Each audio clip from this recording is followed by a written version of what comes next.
Neville Longbottom is integral to the Harry Potter story. He's the epitome of a Gryffindor. He goes through arguably the biggest and best character development of anyone in the series. And even though he does hit those major plot points of his character growing in the movies, they miss out so much of the substance behind it all. Like so much of the nuance and the depth that makes his character so important, makes those moments like killing Nagini so significant, are just lost. They're cut completely. And so Neville in the movies ends up being a shell of the character that he is in the books. So let's dive into the Neville we could have had and how the movies lost the heart of perhaps the most heartfelt character in the wizarding world. So the movies completely gutted Neville's backstory. Like, we get hints at it in the books before it's laid out for us. First in the Goblet of Fire after Harry hears reference to the Longbottoms in the Pensieve, and then in more detail in the Order of the Phoenix where we get this absolutely heartbreaking scene. Harry, Ron, Hermione, they're visiting Arthur Weasley at St. Mungo's Hospital, and they run into Neville. And Neville is clearly uncomfortable. He's a little bit defensive, almost thinking they're gonna make fun of him for being there. And then they realise who he's visiting. His parents, Frank and Alice Longbottom, two of the most respected auras of their time, who were tortured into insanity by Bellatrix Lestrange, and by Barty Crouch Jr., and a few other Death Eaters. The Cruciatus Curse, the torture curse, was used on the Longbottoms so much, they were tortured for information about Voldemort after he'd already fallen, and the Death Eaters just didn't stop. They kept going until Frank and Alice had completely lost their minds. And so here's Neville, visiting them in the permanent ward at St. Mungo's, where they will live for the rest of their lives, and they are unable to recognise their own son. The scene is utterly devastating to read. Neville's mother gives him a gum wrapper, right? Just this small, meaningless piece of rubbish, but Neville puts it in his pocket.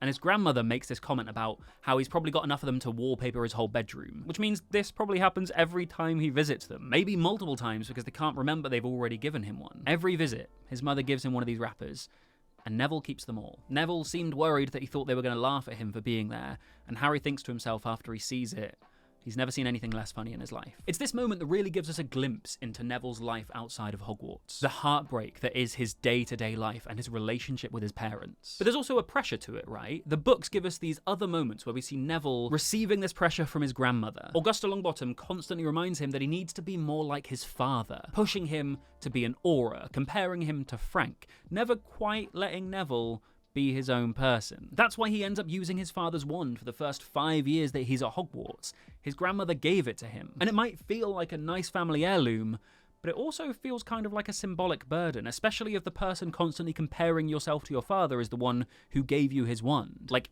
here's your father's wand. Be like your father. Live up to your parents' legacy. But the thing with wands is that the wand chooses the wizard, and this wand did not choose Neville. You know, if it was an heirloom and he could just keep it as a keepsake, but had his own actual wand that had chosen him that he could use, fair enough. But she didn't. She made him use it. And it feels, reading about it, like she's saying that he might not be enough on his own, as just Neville. So maybe this wand will make him more like his father. McGonagall hints at that in The Half-Blood Prince, right? She tells Neville his grandmother should be proud of the grandson that she has. And so, with all of that pressure and a wand that wasn't supposed to be his, of course Neville struggled. Of course he seemed incompetent. He was literally using the wrong tool for 5 years, while his grandmother reminded him he wasn't good enough. He wasn't who she wanted him to be. And in the books, when we find these things out, 4, 5 years in maybe, we realise that Neville doesn't really talk about this with his peers, with his friends, with the people in his house.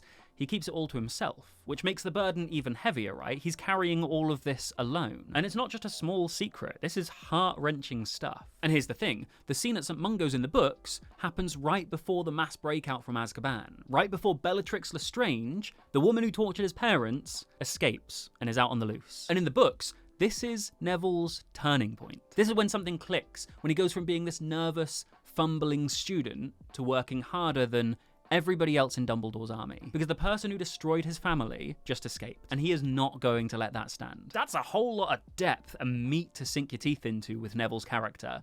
But in the movies, we get none of it. There's no St. Mungo scene, there's no gum wrapper, there's no glimpses at the pressure from his grandmother. Instead, we just get like a brief conversation in the Order of the Phoenix where Neville tells Harry, very matter-of-factly, that his parents were tortured by Death Eaters. And that's it. That's all the emotional weight we get. Just a 30-second exposition dump. For movie-only viewers, without the context of the tragedy and the pressure and the hand-me-down wand, Neville is just this clumsy kid who happens to have a sad backstory that's mentioned in passing. They don't see his family, his parents. They don't see the gum wrapper. They don't understand the weight that he's carrying, the constant pressure from Augusta, the grief of having parents who are alive but completely gone. And because they cut this scene and these moments, they also end up cutting the connection between Bellatrix's escape and Neville's transformation. Because in the books, it's clear. Bellatrix escapes, and Neville becomes absolutely relentless in his training. But in the movies, we don't get that motivation. That link isn't apparent. And so without that reason for his growth, when he suddenly becomes competent later on, it kind of feels a bit random, right? Like the filmmakers just decided, oh, Neville, who couldn't do a simple spell before, he can be useful now. And by cutting all this, they also completely miss how Neville's tragedy really mirrors Harry's, but in some ways it's worse. Because Harry lost his parents, which is devastating, but he has closure, right? He knows they died protecting him, he knows they loved him, and he can remember them through like photos and stories, and eventually through the Resurrection Stone. But Neville's parents are still alive. He can visit them, but they don't know who he is. They can't tell him they love him. They can't tell him they're proud. For me personally, one of my grandparents had dementia, and it is gut-wrenching, seeing somebody you love who struggles to place who you are, talking to you like you're a stranger, struggling to have conversations with you, and eventually your memories of them, it's hard to picture them beyond that person who struggles and doesn't know you. It's hard to remember the person they were before their mind is taken like that. And obviously for Neville, he never really knew his parents in any other way. And the books kind of show the devastation of that perfectly. Like them not grasping who Neville is, but still having this underlying fondness, this innate love. Giving him that wrapper is Alice's way of doing what she can to show those feelings she has, even if she doesn't quite know why. And Neville clinging to it, and having gone through it over and over again, not letting go. It's a real shame the movies cut it, from a character perspective, but also just because it's this beautiful, emotional, harrowing, delicate scene. And then coming back to the pressure from his grandmother, it comes full circle kind of beautifully in another moment that the movies cut, right? In the books, Augusta Longbottom shows up for the Battle of Hogwarts, and when someone asks where Neville is, she says that he's fighting, and her tone is absolute pride. And then she scurries off to join him. Like this woman who spent years telling Neville he wasn't good enough, who compared him to his father constantly and made him feel inadequate, she finally sees him for who he really is, and she is so proud. Like in the books, we get this rich, tragic, layered backstory for Neville. But in the movies, instead of understanding why Neville is the way he is, and understanding the nuance of his character arc, and understanding each stage of his development, movie audiences just get, Neville's parents were tortured. Anyway, and it's such a shame because this backstory is essential to understanding Neville's character, it's essential to understanding his bravery, it's essential to understanding why he becomes the leader that he does in the Deathly Hallows, when he leads that rebellion. Without it, he's kind of just the comic relief character who randomly becomes cool and badass at the end. So we alluded to it when we were talking about Neville's backstory, but it cannot be underestimated how much the movies did Neville dirty when it comes to showing his growth, right? Because they just don't do any justice to the growth he goes through. Because, right, largely in the movies, Neville does have the same big character beats, right? In The Philosopher's Stone, he stands up to Harry, Ron, and Hermione. He doesn't want Gryffindor to lose points. He's brave, and Dumbledore gives him points for that. And later, we see him struggling with his boggart, losing passwords, a little bit of a country bumpkin. But then we see him working hard in the DA. We see him dueling in the Department of Mysteries. And later, monologuing against Voldemort before destroying Nagini, the final Horcrux, and helping defeat Voldemort once and for all. But the beauty of a good story is not just moving through the plot. Otherwise, every book would just be like, and then this happened, and then this happened, and then this happened. And there would be no, like, internal monologue, or thought processes, or emotional struggles. You need emotional beats around your story beats, so that you can believe your characters are human, with deep and meaningful motivations. There's this huge one, right? We've mentioned how Bellatrix's breakout spurred Neville on, with his training in the DA. But at the Department of Mysteries, he's confronted by Bellatrix. They come face to face, and Neville has to look into the face of the woman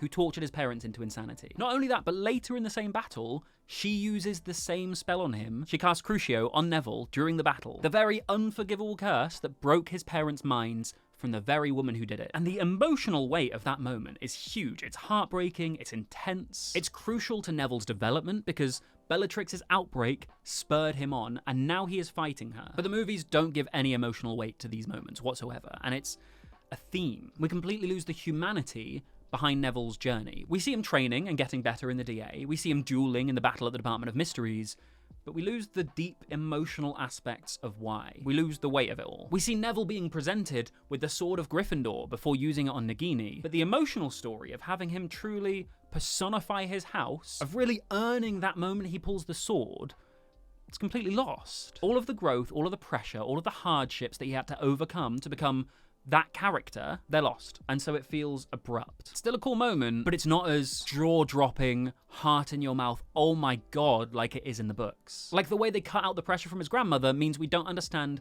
the significance of him getting his own wand and going on that upturn. The way they cut the battle at the Department of Mysteries means we don't see Neville being the last one standing alongside Harry after Ginny and Luna and Hermione and Ron have been injured or fought or knocked out. The way they cut the scene with his parents in St. Mungo's, and the way they cut the scene where his grandmother arrives for the final battle, beaming with pride that Neville is a leader, we lose the significance of that whole journey. And so the movies, though they do give us that journey for Neville, it feels really vapid and empty. He goes from being a bit timid and useless to being brave and strong and standing up, but it just feels kind of soulless, at least compared to the journey in the books and the setbacks and seeing him work for it and overcoming emotional mountains to get to who he becomes. The movies just don't take us on that journey, and so the destination doesn't mean as much. And actually, I feel like a big part of Neville's journey is that it's not about him becoming someone else, someone his grandmother can be proud of. It's about becoming who he always was, but overcoming some external pressure and also his own self-doubt to get there. There are a few other pieces of Neville's character that the movies skip. They are maybe not quite as deep or as heavy, but they do make Neville feel like a richer, more full, and more real character. Because the movies kind of present Neville as a lovable idiot, right? He's clumsy, a little bit stupid, a little bit useless, but his heart is in the right place. But the books show Neville to have some really key skills. Like, we're told very early in the books that Neville is good at herbology. And interestingly, having mentioned the whole thing with the wand, where he's not using one that chose him, herbology is one of the few subjects where Neville doesn't need a wand. Like, he doesn't need one for potions either, but Snape kind of puts a blocker in the way of any chance of Neville being remotely good or comfortable enough to excel there. But when it comes to plants, Neville isn't held back by pressures of being good at magic like his dad. He isn't held back by using somebody else's wand or the fear of his teacher. He's confident. He does well. In the first book, we are told that Neville's high herbology mark makes up for his low potions mark. In the Chamber of Secrets, Neville passing out from the mandrakes only happens in the movie, which frustratingly completely undermines his herbology abilities, which are there from the beginning. He doesn't just get good after the whole thing with Moody and the Goblet of Fire. Speaking of which, in the fourth book, Neville mentions that Professor Sprout had told Moody that he was really good at herbology. And though, unlike in the movie, he's not the one to give Harry the gillyweed, it's still obvious that he's good with plants. In the Order of the Phoenix book, he talks emphatically about Mimbulus Mimbletonia, this rare plant that not even the Hogwarts greenhouses have, and how excited he is to show Professor Sprout. And then in the Half-Blood Prince, we find out that he got an outstanding in herbology in his OWLs. Like, Neville is really bloody good at herbology, and it's such a tiny detail for the movies to add, but they just don't. And taking away Neville's one true strength, his biggest competence all the way through, even when he's struggling with confidence, that's his one thing, and so you're just portraying him as losing passwords and falling off his broom and passing out from mandrakes and getting hung up by pixies on chandeliers. It kind of stops him feeling like a real, full human person, and he just sort of becomes a caricature, right? Like a cartoon character with just one aspect of his personality: being a fool. So come the end of the series, when the epilogue tells us he's the herbology teacher, or if you, God forbid, went to watch The Cursed Child and found out that way, it kind of makes sense if you've read the books, but if you've only seen the movies, it feels a little bit random. There's maybe one line in The Goblet of Fire where Moody says, "I hear you're quite good at herbology," and that's it. Because in the movies, actually, the only time we see Neville really interacting with plants is when he passes out from the mandrakes in the greenhouses in the Chamber of Secrets. There is one other huge strength that Neville shows through the books, right?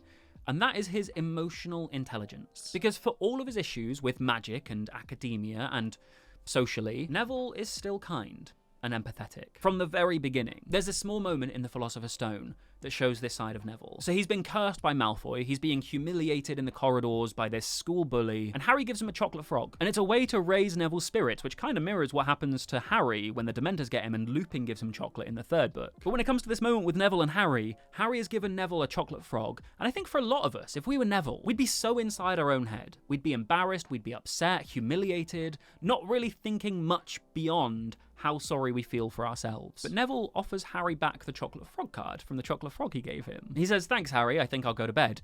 Do you want the card? You collect them, don't you?" And it's this small moment, but to remember that about Harry anyway. Like, this is their first year at Hogwarts. They've met so many different people who all have different interests, different families, and different things to try and remember about all these people. So to remember this little detail about Harry is so conscientious. But also, like I said, he's just been humiliated. His anxiety is probably at an all-time high.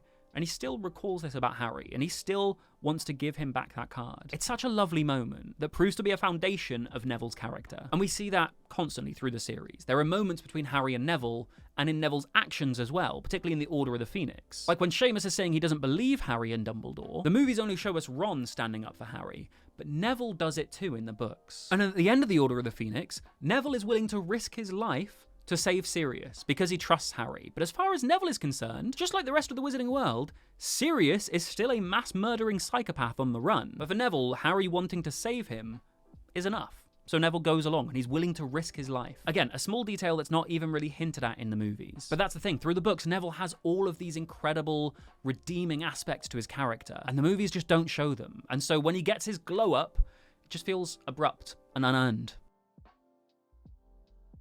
Alright, let's talk about one of the most fascinating aspects of Neville's character. Something that adds so much weight to his story, and the movies cut it pretty much completely. It's the prophecy, right? In the Order of the Phoenix, Dumbledore reveals something huge to Harry. The prophecy that Voldemort was so desperate to hear, the one that set everything in motion, could have been about Neville. The one with the power to vanquish the Dark Lord, born to those who have thrice defied him, born as the 7th month dies. Harry was born at the end of July, the 7th month. So was Neville. Harry's parents defied Voldemort 3 times. So does Neville's. Both families fit the criteria. Both boys could have been the chosen one.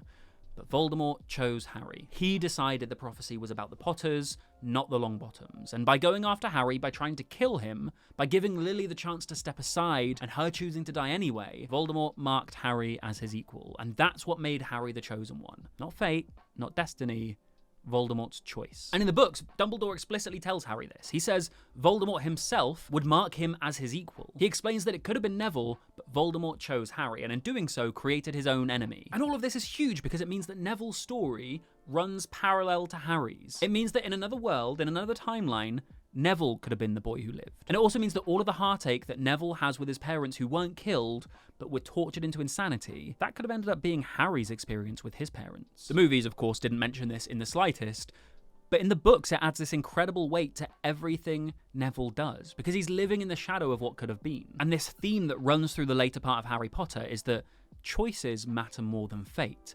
And Neville is living proof that prophecies aren't absolute. It was a choice that made Harry the chosen one, not fate. And there's a few aspects of that I want to talk about. The first one is that there's this incredible undercurrent to Neville's rise as this brave, heroic Gryffindor who was instrumental in taking down Voldemort by starting the Hogwarts Rebellion and eventually striking down the final Horcrux. Because he's sort of fulfilling that destiny as the chosen one, even though he wasn't the one who was chosen. But the movies, of course, don't touch any of this. They don't give us that final scene in the Order of the Phoenix where Harry and Dumbledore debrief about everything the prophecy means. They don't let us sit with the weight of the situation that means Harry either has to kill or be killed to end it all. And most of all, for Neville's character, they don't mention that Neville could have been the chosen one at all. And that's a shame because the parallel between their stories is so important. Because there's this whole dynamic for a while after the fallout of the Order of the Phoenix where Harry feels like he has to stand against Voldemort because the prophecy says so.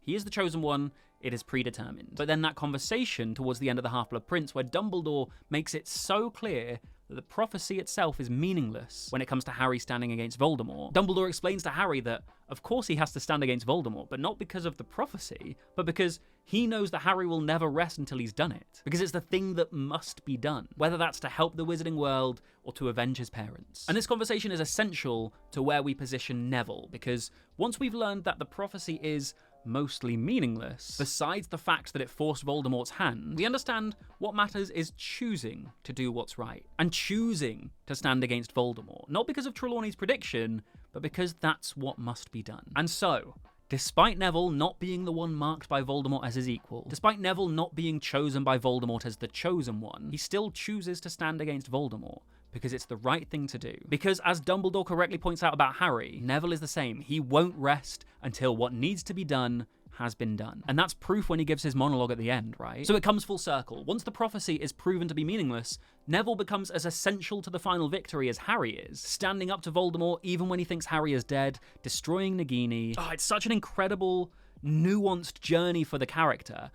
And the movies play down the entire prophecy storyline. They take all of this depth and this meaning and this subtext from all of these moments and they just cast it aside. And it's such a shame. There's this moment in the books before Harry goes to the forest to face Voldemort. In the movies at this moment, he speaks with Ron and Hermione.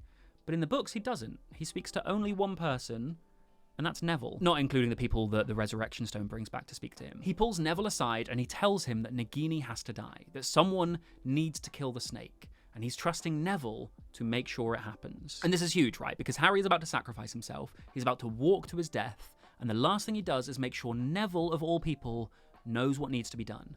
Because he trusts Neville.